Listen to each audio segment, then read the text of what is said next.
Right after our wedding, my husband's family handed me a bill for every expense they'd ever paid for him. His mother smirked, "Pay up, or give up your inheritance." My husband just stood there, silent. I took the bill, smiled, and said, "I have a better idea."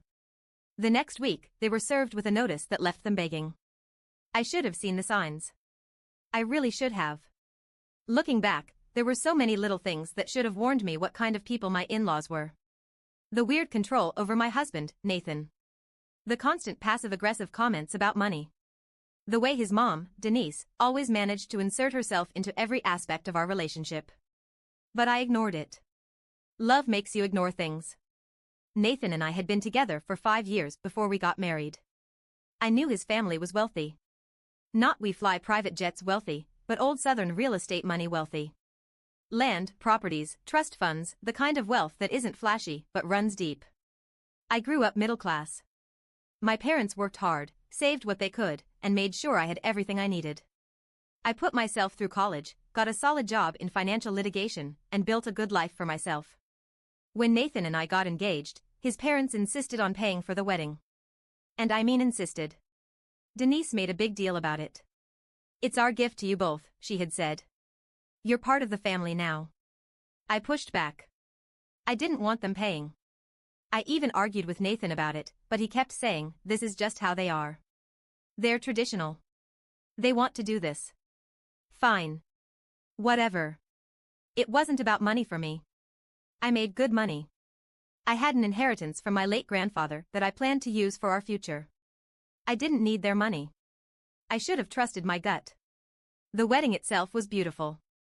A historic venue in Charleston, South Carolina. Flowers everywhere. A jazz band. A perfect night. For a moment, I thought, maybe I was wrong about them.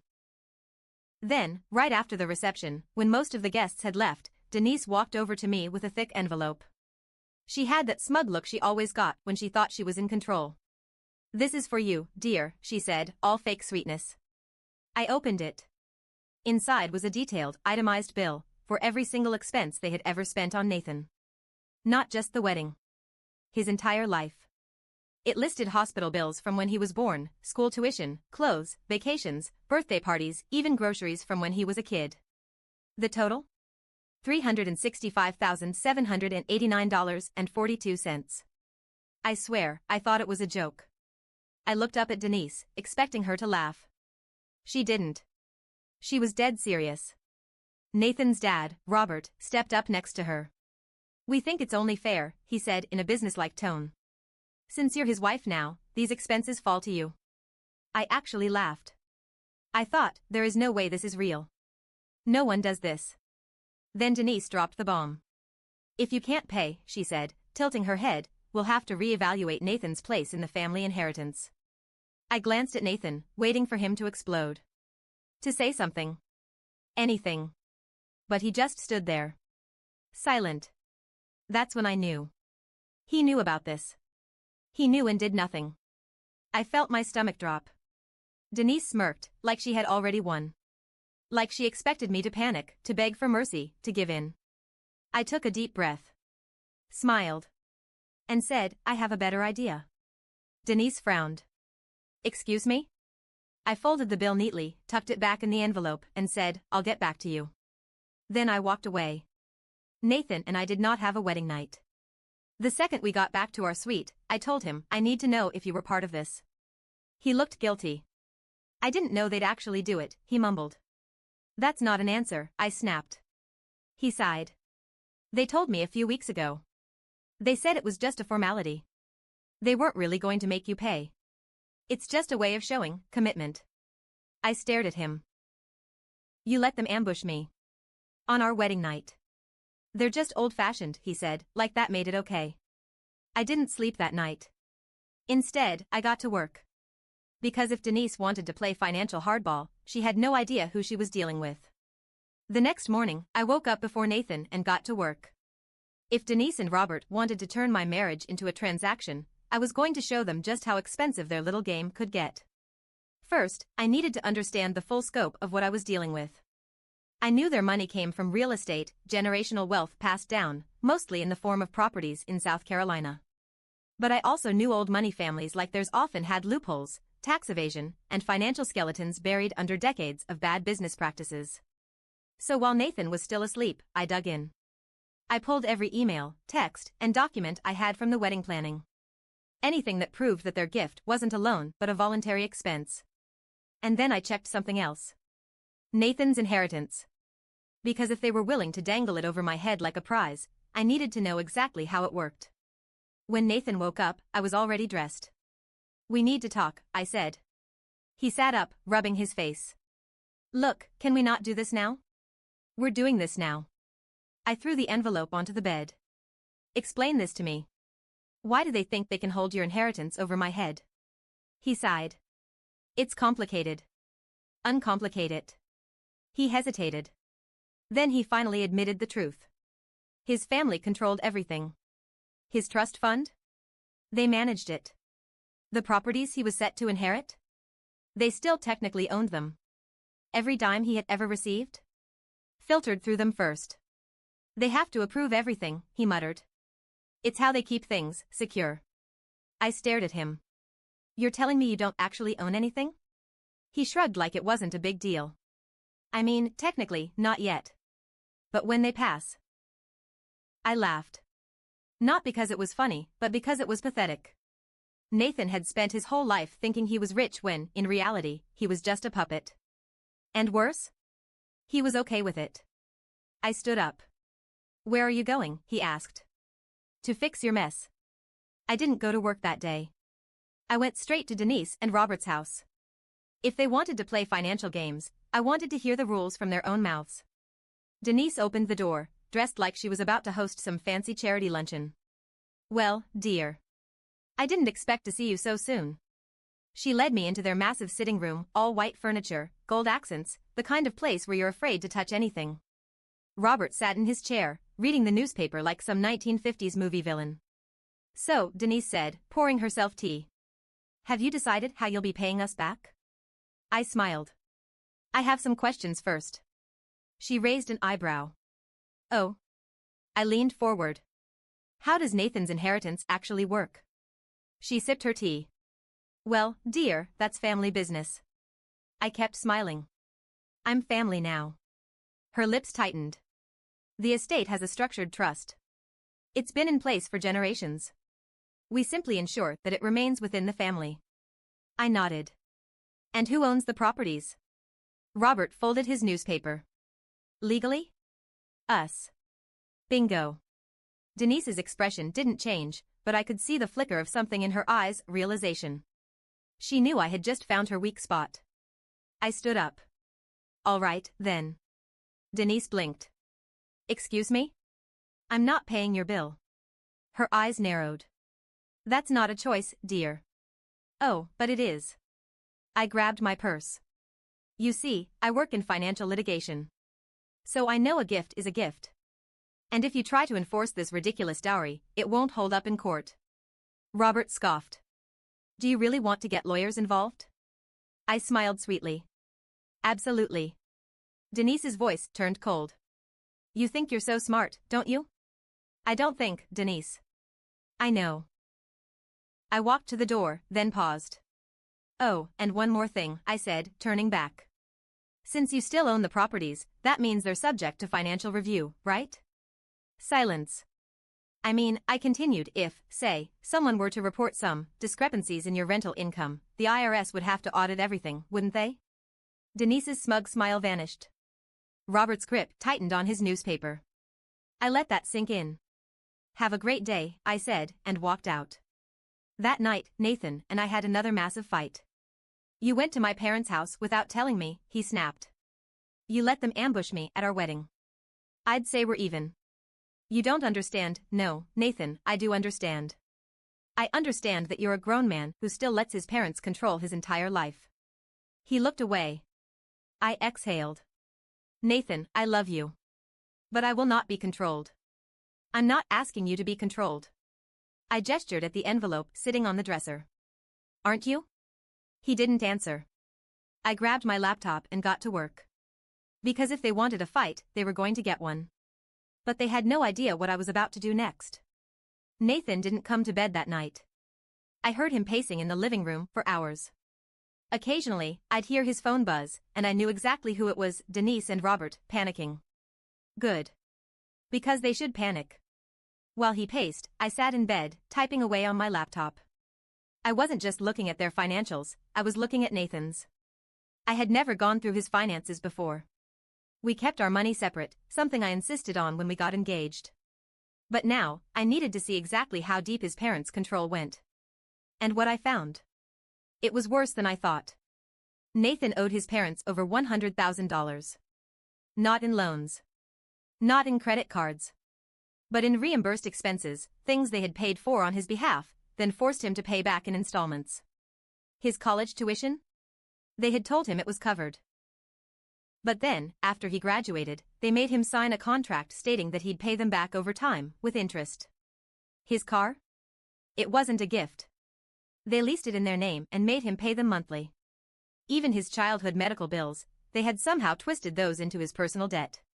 It was insane. They had been draining money from him for years, making him think he was financially stable when in reality, they had been keeping him trapped. And the worst part? Nathan never told me. I dug deeper. The inheritance they kept threatening to take away? It didn't actually exist. At least, not in the way Nathan thought. He assumed there was some huge trust fund waiting for him, that he'd eventually take over the family properties and investments. But the legal documents told a different story. Denise and Robert had set it up so that Nathan would never actually own anything. The properties were in a trust that only they controlled. The money in the family estate could only be accessed if both of them approved it. And if they died? It didn't go to Nathan. It went to a charitable foundation, one they had set up themselves, meaning the money never actually left the family's hands. Nathan had been lied to his entire life. The next morning, Nathan finally spoke. "I don't understand why you're making this such a big deal," he said. I laughed. "Nathan, your parents have been bleeding you dry for years, and you're okay with it?" "They helped me out," he mumbled. "No, they didn't. They made you believe you were independent while keeping you financially trapped." Silence. Then he sighed. "What do you want me to do?" I stared at him. "You really have to ask?" He looked away. I knew then. Nathan wasn't going to fight this. Because fighting meant admitting they had control over him. And he wasn't ready to face that. So I made a decision. If he wasn't going to fight them, I would. And I wasn't playing fair. That day, I called a real estate attorney. One I had worked with before on a corporate case. I gave him the details of Nathan's so-called inheritance and asked a simple question: is there any way to legally transfer property ownership without their permission? His answer? Yes.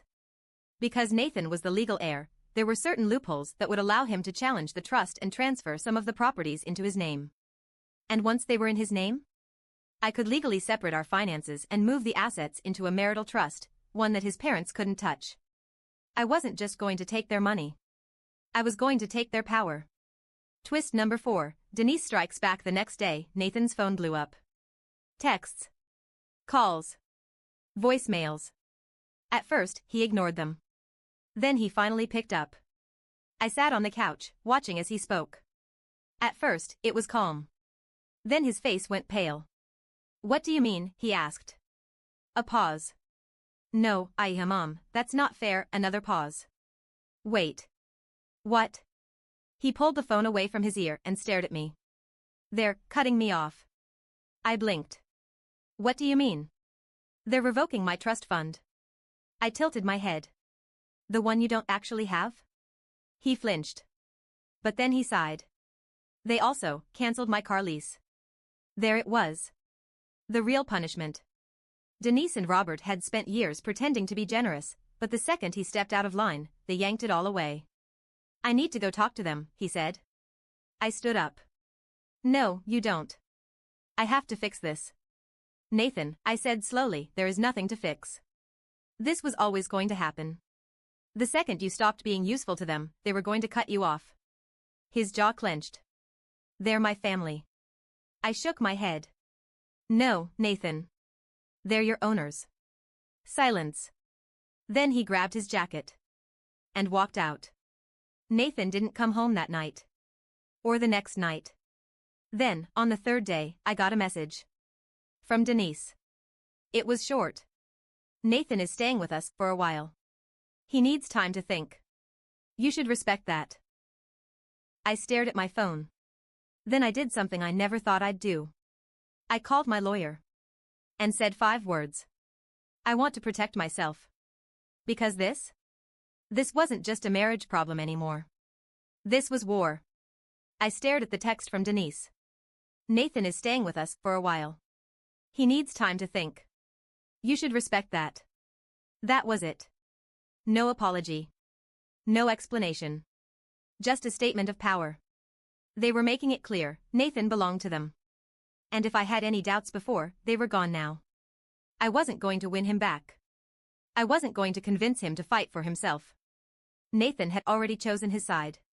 So I stopped waiting. And I executed the plan I'd been building since the moment they handed me that bill. First, I met with my lawyer and finalized the property transfer. It took a lot of paperwork and some legal maneuvering, but I was able to move the newly inherited properties into my name. That meant Denise and Robert no longer had uncontested control over their assets. It also meant they would need my permission for anything involving those properties. Next, I officially cut financial ties with Nathan. I had been covering some of our shared bills, groceries, utilities, even some of his expenses when his parents forgot to send him money. Not anymore. I had my lawyer draft a financial separation agreement, locking down my assets so that neither Nathan nor his parents could touch a single cent. Then, for the final step. I waited. Denise threw a party. Of course, she did. It was some kind of charity event, held at one of their fancy country clubs, full of old money types, investors, family friends, and people who still thought marrying well was a woman's greatest achievement. I wasn't invited. But that didn't mean I wouldn't show up. I arrived unannounced, stepping into the room in a sleek black dress, walking straight through the sea of people who had no idea the entire family was about to implode. I spotted Nathan first. He was standing near the bar, talking to his father. He looked comfortable, like he had already forgotten everything that happened. Like he had just let them absorb him back into their world. Then I saw Denise. She was laughing, smiling, sipping champagne like she hadn't spent the last few weeks destroying her son's marriage. I didn't wait. I walked straight up to her and handed her an envelope. She barely glanced at it before smirking. Oh, dear. I hope this isn't a bill. I smiled. No, Denise. It's a cease and desist letter. The smile slipped. Excuse me? I stepped closer, lowering my voice. You've been financially controlling Nathan for years. That stops today. I have documentation proving you've manipulated his inheritance, tied him to debt he never agreed to, and kept him financially dependent so he couldn't leave. You've used money as a weapon, and now, I'm using the law. She tried to laugh it off. That's ridiculous. It's not, I said, my voice even. And the IRS doesn't think so either. Her face paled. Because that's when she realized. I had reported them. Not just for financial coercion, but for tax fraud. I didn't have to dig far, there were plenty of shady transactions tied to the real estate properties they controlled. Properties that were now in my name. Which meant I had access to all the paper trails they thought were buried. And now? They were under investigation. Nathan must have heard the commotion, because suddenly, he was there. He looked between us, frowning. What's going on? Denise turned to him, grabbing his arm. She's trying to ruin us. Nathan looked at me. What did you do? I protected myself, I said simply. His eyes darted to the letter in Denise's hand, scanning the words. When he looked up again, there was something in his face I hadn't seen before. Panic. He knew I had one. They're my family, he said weakly, like that was supposed to mean something. They're your owners, I shot back. The room was dead silent now. People were watching. And then, in front of everyone, Denise made her final mistake. She turned to Nathan and snapped. You ungrateful little idiot. You let her do this? We gave you everything. We made sure you never had to struggle. And this is how you repay us? Her voice rose. You wouldn't survive a day without us. You're nothing without this family, and the second she leaves you, you'll come crawling back. You always do. There it was. The truth. Not just for me. But for Nathan. I saw it in his face. The realization. The humiliation. He had spent his whole life trying to prove himself to them, and the one time he stepped out of line, they turned on him instantly. I expected him to defend himself. To say something. But he didn't. He just stood there, his face pale, his whole body stiff, his hands shaking. Then? He walked out. And he didn't look back. The fallout was fast. Within weeks, Denise and Robert were fully under IRS investigation. Several of their properties, including the one they lived in, were seized. Nathan? He tried coming back. He called, left voicemails, even showed up at my office once. But I was done. I had spent too much time fighting for someone who didn't want to fight for himself. So I filed for divorce. Nathan didn't contest it. I don't think he had the energy to. The last time I heard about him, he was living in a small apartment, working a regular job for the first time in his life. His parents? They lost everything. And the best part? The rental apartment they moved into? I owned it. They never knew. But every single month, when they sent their rent check, they were paying me. It wasn't about money. It was about control. And I had taken all of it.